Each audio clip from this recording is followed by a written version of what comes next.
Ali, Ali, Ali. It's the middle of July, and for many students and parents, the countdown for the new school year has already begun. But today, Minister Jenkins announced the start of school might be delayed. The reason? Many teachers and staff played a major role in supporting the Pacific minigames and are still recovering from their long days of work. Many schools across the island served as housing for athletes during the Pacific minigames, which just wrapped up on July 9th. However, converting these spaces back into classrooms has fallen behind schedules.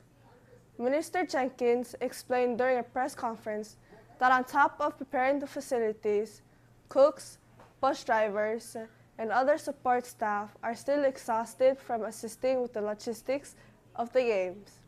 Public schools have been hosting a few of our guests, and taking that hotel facilities down to make it a school facility has taken a little bit longer than we'd hoped. Originally, classes were scheduled to begin on July 28th. Jenkins now recommends pushing the start date back by 1 week to August 4th.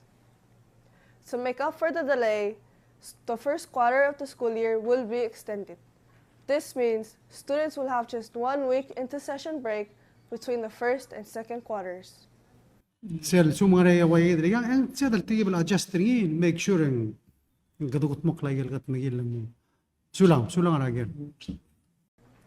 Parents and students are encouraged to check with their schools for updates on the final reopening date.